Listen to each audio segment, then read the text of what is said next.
हरे कृष्णा। तो आज के सेशन में हम देख रहे हैं Bhagavad Gita as it is chapter 9 text number 23। तो आज के श्लोक में भगवान किस प्रकार से अविधि पूर्वक या नहीं तो किस प्रकार से भगवान की पूजा किया जा सकता है जो विधि के विरुद्ध है या जो विधान है उसके अनुसार नहीं होता है, उसके बारे में आज के श्लोक में भगवान हमें समझाते हैं। तो जैसे हमने देखा था इससे पूर्व श्लोकों में पहले भगवान ने जो लोग देवताओं की पूजा करते हैं, देवताओं की आराधना करते हैं, तो किस प्रकार उन्हें देवों के लोक में, उन्नत लोकों में जन्म लेने का एक अवसर प्राप्त होता है और उसके बाद में उनका परिणाम क्या होगा, ये दोनों विचार भगवान ने समझाया था। और उसके बाद में भगवान ने कहा कि जो लोग शुद्ध भक्त हैं, महात्मा हैं, वो लोग सिर्फ और सिर्फ भगवान की आराधना करते हैं। और भगवान की आराधना भी किस प्रकार से करते हैं? अनन्यास चिंतयन्तो मां, कंटिन्यूअसली विदाउट फेल, किसी भी प्रकार की रोक टोक के बिना कंटिन्यूअसली हमेशा भगवान के बारे में स्मरण करते हुए वो भगवान की आराधना करते हैं और उन्हें कहा जाता है महात्मा। और भगवान हमें पुष्टि करते हैं कि इनकी जो विधान है, जिस प्रकार से भगवान मेरी आराधना कर रहे हैं, ये सही तरीका है। तो भगवान ने वहां पे कहा था, तो उस श्लोक में भगवान कहा था पर्युपासते, कि इस प्रकार की जो आराधना है जिस प्रकार से ये महात्मा करते हैं, तो उनकी जो विधान है वो सही है। तो ये विचार भगवान ने पिछले श्लोक में कहा था। तो आज के श्लोक में भगवान इस विधान के बारे में बात करते हैं जो सही विधान नहीं है। देखिए हम यहाँ पे उसका जो फ्लो है वो आप देख सकते हैं। तो पिछले श्लोक में भगवान ने सही विधान क्या है भगवान की उपासना करना, तो उसके बारे में समझाया था जो एक महात्मा, एक प्योर डिवोटी फॉलो करते हैं। और उसके बाद में आज के श्लोक में भगवान वो विधान समझा रहे हैं जो सही तरीका नहीं है, जो अविधि पूर्वक कहा जाता है। और साथ में ये महात्मा या शुद्ध भक्त इसका पालन नहीं करते, बल्कि अन्य वर्ग के लोग जो शुद्ध भक्त के कैटेगरी में नहीं आते हैं, वो लोग इस प्रकार के द्वारा भगवान की आराधना करते हैं। भगवान विष्णु की आराधना कर रहे हैं लेकिन इनडायरेक्टली। तो ये इनडायरेक्ट तरीका क्या है, यह आज के श्लोक में हम देख सकते हैं। तो यहाँ पे भगवान कहते हैं ये भी अन्य देवता भक्ता, अन्य देवता, अन्य देवता मतलब यहाँ पे किसे एड्रेस किया जा रहा है? भगवान कृष्ण को छोड़कर जो विष्णु तत्व में आते हैं, विष्णु तत्व मतलब भगवान कृष्ण के जो स्वयं विस्तरण कहलाते हैं, उन सभी लोगों को छोड़ के जो अन्य देवता है, अदर डेमिगॉड्स, वो सभी इस कैटेगरी में आते हैं। जैसे कि फॉर एग्जांपल भगवान कृष्ण और उनके साथ में जो उनके ही स्वांश विस्तरण हैं, जैसे कि विष्णु, नरसिम्हा, रामा, वामन देवा, तो इस प्रकार जो अनेकों अवतार है भगवान के, ये सभी विष्णु तत्व में आते हैं। ये सभी देवता नहीं है, वो डेमिगॉड्स नहीं है, बल्कि वो देवोत्तम परम पुरुष है, स्वयं सुप्रीम पर्सनालिटी ऑफ गॉडहेड कहलाते हैं। इनके अलावा जो अन्य देवता आते हैं, जैसे कि भगवान शिव या ब्रह्मा, इंद्रा, वरुणा, अग्नि, वायु, ये सभी जो अन्य देवता आते हैं, ये सभी डेमिगॉड्स कैटेगरी में आते हैं। तो यहाँ पे इस श्लोक में भगवान इनके बारे में कह रहे हैं अन्य देवता भक्ता। भक्ता मतलब क्या है? डिवोटेड। जो लोग अन्य देवता, इन सभी देवताओं की आराधना करते हैं, जो लोग इन सभी देवताओं के भक्त बने हुए हैं, तो उनके बारे में आप क्या कहते हैं? यजन्ते श्रद्धयान्वितः। यजन्ते, यजन्ते मतलब है पूजा करना, यज्ञ करना या उपासना करना। तो ये सभी लोग जो इन अन्य देवताओं की पूजा करते हैं। और वो भी किस प्रकार से पूजा करते हैं? श्रद्धयान्विता, श्रद्धयान्विता, पूरी श्रद्धा के साथ। ऐसा नहीं कि सिर्फ नाम का वास्ते कर रहे हैं, या नहीं तो कुछ तो ड्यूटी बॉन्ड से कर रहे हैं, नहीं, इवन श्रद्धयान्विता। पिछले श्लोक में भगवान ने जो भगवान की आराधना करते श्रद्धा रखते हुए उनके बारे में कहा था, तो यहाँ पे जो लोग श्रद्धा रखते हुए देवताओं की पूजा करते हैं उनके बारे में समझाया जा रहा है। यजन्ते श्रद्धयान्विता, तो ये लोग इन देवताओं की उपासना में किस प्रकार से कर रहे हैं? पूरी श्रद्धा रखते हुए, पूरा विश्वास रखते हुए कि हाँ, हमें इनका पालन करना है, इनकी पूजा करना है, जो विधान उनके लिए दिया गया है उसका अनुसरण करना है। तो इस प्रकार से पूरी निष्ठा के साथ उस देवता की आराधना करते हैं। तो उनके बारे में तेपि माम एव कौन्तेय, माम एव, तो इस प्रकार की जो आराधना है जो देवता ही कर रहे हैं, ये एक्चुअली देखा जाए तो माम एव, ये आराधना उन देवताओं के नहीं हो रहा है, बल्कि मेरी आराधना ही हो रहा है यहाँ पे। तो देखिए, कोई सोच सकता है कि मैं तो गणपति की पूजा कर रहा हूँ या मैं तो इंद्र की पूजा कर रहा हूँ, कोई सोच सकता है। लेकिन भगवान यहाँ पे कहते हैं कि सही मायने में अगर देखा जाए तो ये जो पूजा हो रहा है वो एक्चुअली उस देवता की नहीं है, बल्कि ये मेरी ही पूजा चल रहा है। माम एव कौन्तेय, ओ कुंती पुत्रा, ये मेरी पूजा चल रहा है। लेकिन मेरी पूजा किस प्रकार से हो रहा है? यजन्ति अविधि पूर्वकम, मेरी पूजा हो रहा है लेकिन ये अविधि पूर्वक है। विधि पूर्वक का मतलब क्या है? जो नियम के अनुसार है, उसे कहते हैं विधि पूर्वक। और अविधि पूर्वक का मतलब जो नियमों के विरुद्ध है, उसे कहा जाता है अविधि पूर्वक। भगवान कहते हैं कि जब एक व्यक्ति पूरी श्रद्धा रखते हुए किसी भी देवता का पूजा करेगा, किसी भी देवता का आराधना करेगा, तो वो एक्चुअली मेरी ही पूजा कहलाएगा, लेकिन अविधि पूर्वक, नियम के बाहर या नियम के कानून के बाहर के तरीके से ये मेरी पूजा किया जा रहा है, यही उसका अर्थ होता है। तो ये आज के श्लोक में भगवान हमें समझाते हैं। तो भावार्थ में जाने से पहले हम यहाँ पे ये विचार कर सकते हैं कि जब हम देवताओं की आराधना करते हैं तो ये भगवान की आराधना क्यों कहा जा रहा है?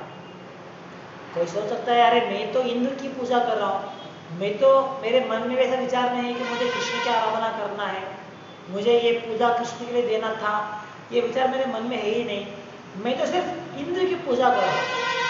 तो जब मैं इंद्र की पूजा कर रहा हूँ तो ये भगवान कृष्ण का पूजा कैसे हो सकता है? ये कोई विचार कर सकते हैं। तो इसके लिए हमें समझना है कि जब हम किसी देवता की आराधना करते हैं तो उस देवता की आराधना क्यों करते हैं?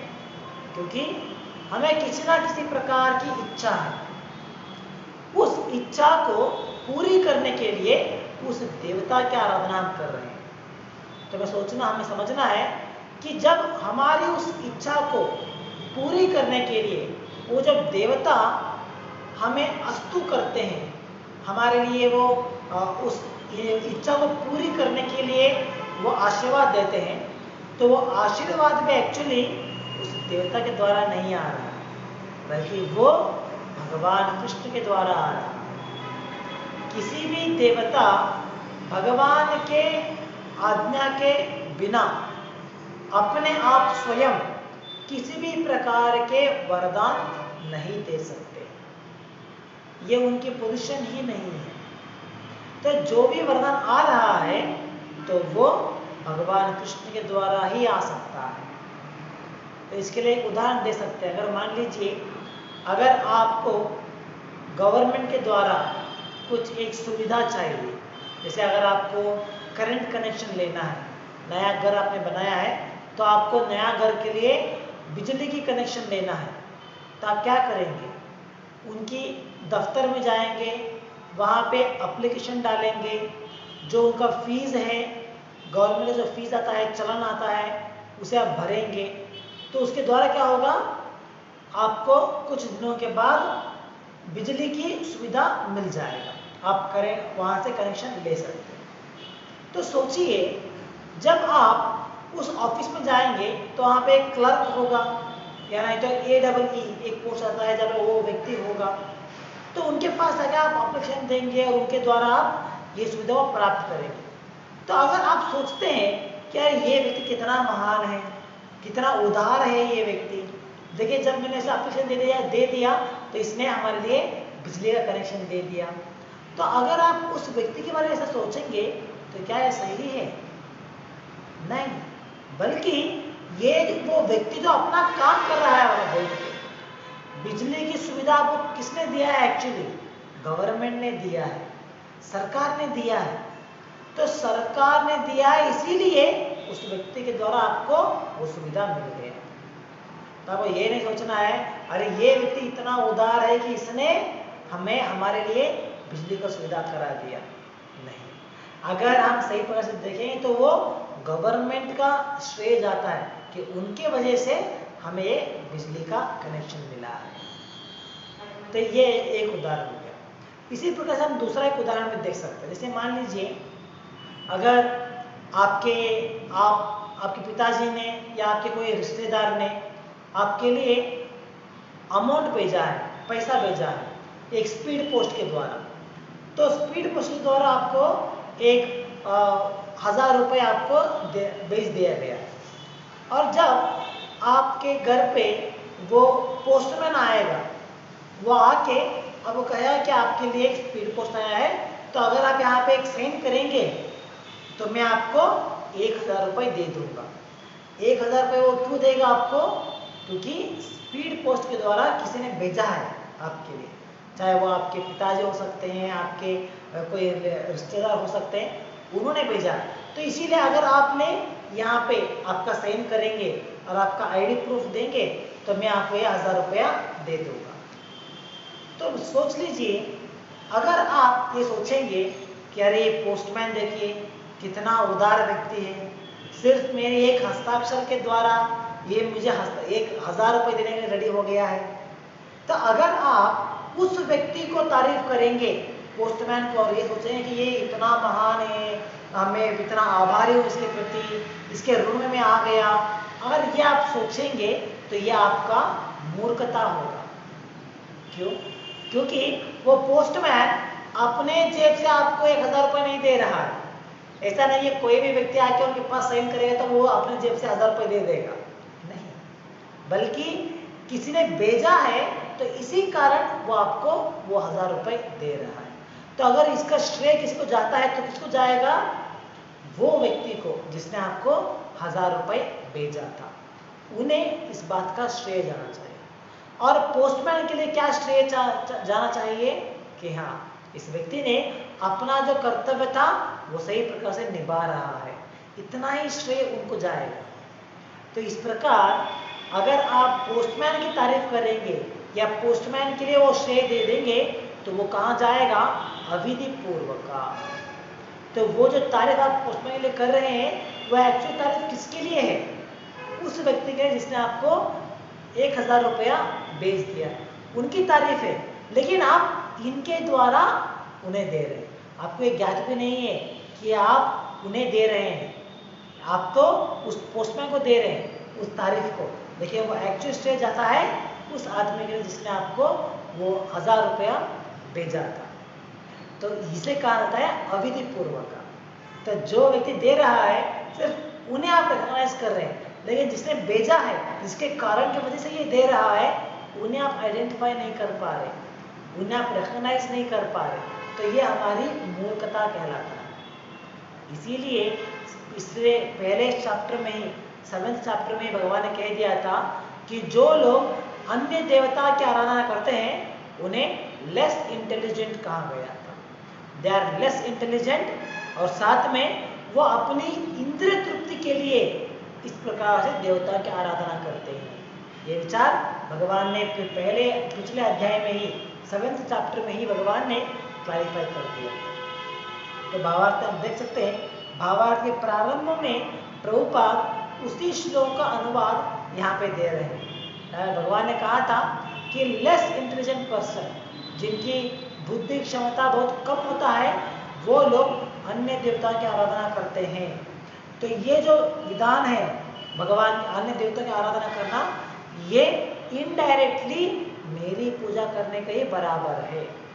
तो ये भगवान ने पिछले उस श्लोक में कहा था, तो वही भावार्थ अनुवाद इस श्लोक भावार्थ के प्रारंभ में प्रभुपाद यहाँ पे कोट करते हैं। तो आगे जाने से पहले कोई सोच सकता है कि हाँ, अगर अन्य देवता की आराधना करना इनडायरेक्टली भगवान का ही पूजा है, तो इसमें गलत क्या है? हम तो देवता की आराधना कर रहे थे, लेकिन ये इनडायरेक्टली भगवान को ही जा रहा है ना, भगवान कृष्ण को ही जा रहा है, तो इसमें दिक्कत क्या है? अगर हम डायरेक्टली करें इनडायरेक्टली करें, पूजा तो उनका ही हो रहा है ना, कृष्ण का ही। जैसे यहाँ पे भगवान कहते हैं कि अगर आप किसी देवता की पूजा करते हैं, तो देवता की पूजा भी इनडायरेक्टली मेरा ही पूजा है, तो इसमें दिक्कत क्या है? फिर क्यों कहा जाता है कि हमें देवता की आराधना नहीं करना है, अन्य देवता की पूजा नहीं करना है? क्यों कहते हैं? ये तो डायरेक्टली करो या इनडायरेक्टली करो, अल्टीमेट पर्पस तो वही हो रहा है ना, मूल उद्देश्य तो वही हो रहा है, तो इसमें क्या दिक्कत है? ये कोई प्रश्न पूछ सकता है। तो जो लोग बड़े बड़े विद्वान होते हैं, तो वो लोग इसमें ये प्रश्न पूछते हैं कि चलो ये तो बराबर है, तो फिर हमें क्यों ये मना किया जाता है? तो उसके लिए हम एक उदाहरण के द्वारा उनके इस प्रश्न का उत्तर दे सकते हैं। जैसे मान लीजिए, जब नॉर्मल तरीके में जब एक स्वस्थ व्यक्ति, उसे खाना खाना है, भूख लगा है, तो क्या खा रहा है? वो क्या करेगा? किस प्रकार से आहार का सेवन करेगा? वो अपने हाथों के द्वारा आहार को लेगा, जो पदार्थ है खाने का चीज उसे लेगा, अपने मुंह में डालेगा, उसे च्यू करेगा, चबाएगा और उसे निकाल लेगा। तो ये हम सभी लोग करने का तरीका है, जो नॉर्मल व्यक्ति, स्वस्थ व्यक्ति करता है अपना पेट भरने के लिए, ये एक विधान है। तो इसे हम कह सकते हैं खाना खाने का विधान, है ना? तो ये विधान क्या है? इस विधान के द्वारा आप खाना खा सकते हैं। लेकिन यहाँ पे उद्देश्य क्या है? पेट भरना उद्देश्य है, और उस उद्देश्य को पूरा करने के लिए हम ये विधान का इस्तेमाल करते हैं। हाथों के द्वारा पदार्थ को लेंगे, मुंह में डालेंगे, चबाएंगे और खा लेंगे और निकाल लेंगे। तो ये इस विधान जो है, ये सही विधान कहा जाएगा। लेकिन मान लीजिए, जब एक व्यक्ति, उसका स्वास्थ्य सही नहीं है, उसे एक्सीडेंट हो गया है या कोई ऑपरेशन किया गया है, तो उस व्यक्ति को क्या करते हैं? अस्पताल में दाखिल करते हैं, और उसके लिए उसके शरीर को पौष्टिकांश देने के लिए वो क्या करते हैं? सलाइन लगाते हैं। तो सलाइन लगा के, सलाइन के द्वारा उनकी शरीर को शक्ति दिया जा रहा है। जो हमें खाने द्वारा मिलता है, वही शक्ति उन्हें सलाइन के द्वारा मिल रहा है। तो यहाँ पे विधान अलग अलग है, लेकिन उद्देश्य एक ही है। खाना खाने का उद्देश्य क्या है? शरीर को पौष्टिकांश मिले, तंदुरुस्ती मिले, इसके लिए हम खाना खाते हैं। तो इसी प्रकार वहाँ पे सलाइन क्यों लगाते हैं? ताकि सलाइन के द्वारा शरीर को पौष्टिकांश मिले, जो खाने द्वारा नहीं मिल सकता है, वो सलाइन के द्वारा मिले। सिर्फ इतना ही नहीं, अगर किसी कुछ कंडीशनों में, कुछ रोगों के, कुछ स्वास्थ्य के कंडीशन क्या होता है, आहार को उनकी जीभ के द्वारा नहीं दे पाते, उनके मुंह के द्वारा आहार को नहीं दे पाते, तो इसीलिए उनके नाकों के द्वारा, उनकी जो नाक है, तो नाक से पाइप डालते हैं, नाक से पाइप डालते हैं, और उसके द्वारा उन्हें खाना दिया जाता है पेट के लिए, नाक के द्वारा भी। तो इस प्रकार प्रभुपाद कहते हैं कि शरीर के जो अलग अलग रंध्र हैं, उसके द्वारा भी उनकी पेट को खाना दिया जा सकता है, लेकिन वो सभी अविधि पूर्व कहलाएगा, वो सभी सही विधान नहीं है पेट भरने का। वो जब हम स्वस्थ नहीं रहते हैं, सिर्फ उस समय में उस प्रकार से, उस विधान के द्वारा हम आहार को ग्रहण कर सकते हैं, लेकिन एक स्वस्थ व्यक्ति इस प्रकार से ग्रहण नहीं करता। तो इसी प्रकार जब हम भगवान कृष्ण की आराधना करते हैं डायरेक्टली, तो वो एक स्वस्थ व्यक्ति खाना खाने का विधान के अनुसार है। और वही जब हम देवताओं की आराधना करते हुए उसके द्वारा भगवान की आराधना करने का सोचते हैं, तो किस प्रकार से वो एक बीमार व्यक्ति अस्पताल में रहते हुए अपने नाक के द्वारा या कान के द्वारा पाइप डाल के उसके द्वारा जो खाना लेता है वो उसके समान है। तो इसीलिए हमें सोचना है, कोई सोच सकता है अरे दोनों भी एक ही है ना, अगर आप चाहे तो हाथ से लेके खाओ या नहीं तो नाक के अंदर से पाइप डाल के खाओ, दोनों पेट को ही जा रहा है, शरीर को ही तंदुरुस्ती मिलता है। हाँ, दोनों बराबर है उस अनुसार, लेकिन विधान क्या है, दोनों का विधान अलग अलग है। तो एक बीमार व्यक्ति का विधान अलग है और स्वस्थ व्यक्ति का विधान अलग है। तो इसमें दोनों में मुश्किल कौन सा है? स्वस्थ व्यक्ति खाने का जो तरीका है, क्या वो मुश्किल है या जो बीमार व्यक्ति खाने का तरीका है वो मुश्किल है? हम स्वयं इसका निर्णय ले सकते हैं। तो इसीलिए जब भगवान यहाँ पे कहते हैं कि देवताओं की पूजा करना भी इनडायरेक्टली मेरा ये वर्शिप है, लेकिन वो रिकमेंडेड नहीं है। हमें ये नहीं सोचना है कि चलो ये भी इनडायरेक्ट है ना तो मैं इस तरह से कर लूंगा, तो ये रिकमेंडेड नहीं है। तो भावार्थ के आगे भागों में, अगले भाग में हम देख सकते हैं प्रभुपाद यहाँ पे 3 उदाहरण देते हैं। 3 उदाहरण के द्वारा प्रभुपाद समझाते हैं किस प्रकार भगवान की आराधना करना, भगवान कृष्ण की पूजा करना डायरेक्ट है और वही रिकमेंडेड है, और जो देवताओं की आराधना करते हैं वो इनडायरेक्ट है या अविधि पूर्वक है और वो रिकमेंडेड नहीं है। इसके लिए प्रभुपाद यहाँ पे 3 उदाहरण देते हैं। पहला उदाहरण है एक पेड़ का। अगर आप एक पेड़ को पानी डालना चाहते हैं तो हमें क्या करना होगा? हमें उस पेड़ की जो जड़ है वहां पे हम पानी डाल सकते हैं। तो वहां पे पानी डालने के द्वारा क्या होता है, पूरा पेड़ को उस पानी के जो अंश है वो पहुंच जाएगा, पूरा पेड़ तंदुरुस्त रहेगा, उसे जो आवश्यकता है वो सब कुछ वो पानी वो ले लेगा अगर आप उसकी जड़ों को पानी डालेंगे। अगर मान लीजिए कोई सोचेगा अरे जड़ को क्यों पानी डालना है, हमें तो पेड़ में जो फल लगे हुए हैं वो फल चाहिए, हमें जड़ की इस जड़ों से कुछ लेना देना नहीं है, हमें उसके प्रति आसक्ति नहीं है, हमारी आसक्ति है इस पेड़ में आने वाले फलों के द्वारा। तो चलो जड़ को क्यों पानी डालना है, हम लोग उस फल को पानी डालेंगे। तो क्या फल को पानी डालने से पेड़ तंदुरुस्त बन सकता है?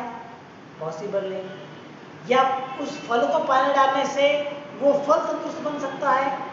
पॉसिबल नहीं। लेकिन जब आप जड़ को पानी डालेंगे तो उस जड़ के द्वारा क्या होगा, पूरी पेड़ के सभी भागों को, सभी अंगों को पानी पहुंच जाएगा।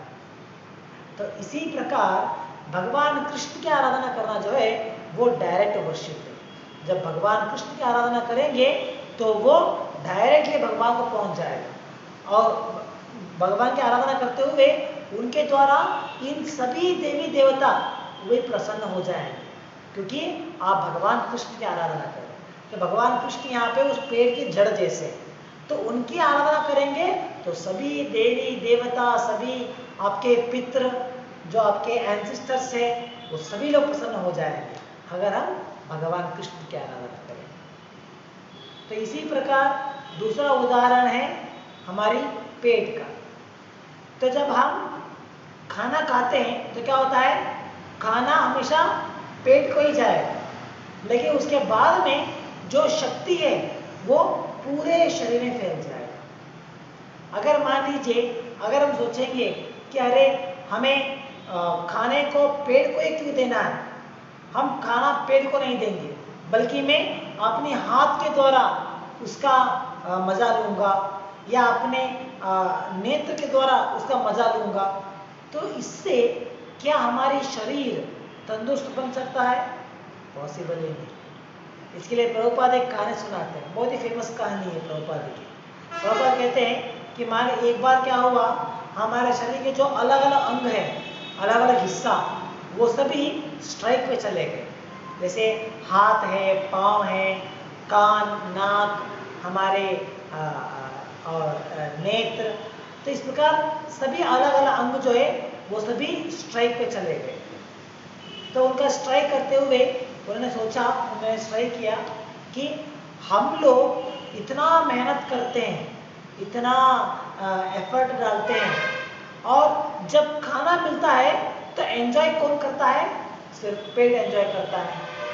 बाकी सभी लोग तो सिर्फ काम करते हैं, एंजॉयमेंट सिर्फ पेट कर रहा है। तो इसीलिए सब लोग मुझे स्ट्राइक करते हैं, हाँ आज से हम लोग पेट को खाना नहीं देंगे। तो जैसे आम कहता है कि हाँ मैं तो अच्छा पकवान कहाँ पे है, कहाँ पे मिल रहा है, मैं तो देख लेता हूँ, लेकिन मैं उसका स्वाद नहीं ले पाता। और हमारे नाक कहता है मैं उसका सुगंध तो ले सकता हूँ, लेकिन उसे एंजॉय नहीं कर पाता। हाथ कहता है मैं उसे हाथ में पकड़ सकता हूँ, लेकिन फिर भी मैं एंजॉय नहीं कर पाता। हम सब लोग मिलके क्या करना है? पेट को ही देना पड़ता है। तो इसमें हमारा तो नुकसान हो रहा है, तो फिर हम लोग क्यों काम करें? काम हम करें और एंजॉय कर रहा है पेट, बढ़ता है पेट, तो हमें क्यों काम करना है? हम लोग काम नहीं करेंगे तो सभी अंग जो है स्ट्राइक पे चले जाते हैं। तो स्ट्राइक जाते हैं, 1 दिन होता है, 2 दिन होता है, 3 दिन होता है। तो क्या होता है? जैसे जैसे समय बीत रहा है सभी शरीर के अंग जो है वो सभी शक्तिहीन हो रहे हैं। जैसे हाथ उठ नहीं पा रहा है, आंख जो है वो ओपन नहीं हो रहा है, खुल नहीं रहा है, कुछ देख नहीं पा रहा है, और कान जो है बहरा हो रहा है। क्यों? वो सब लोग फिर से मीटिंग करते हैं और अपने आपस में चर्चा करते हैं कि अरे क्या हो गया, हम 3 दिन हो गया, हम लोग इतने शक्तिहीन क्यों हो रहे हैं? और अगर हम अपने आप में मैं पदार्थों को एंजॉय करना चाहता हूँ तो वो भी नहीं हो रहा।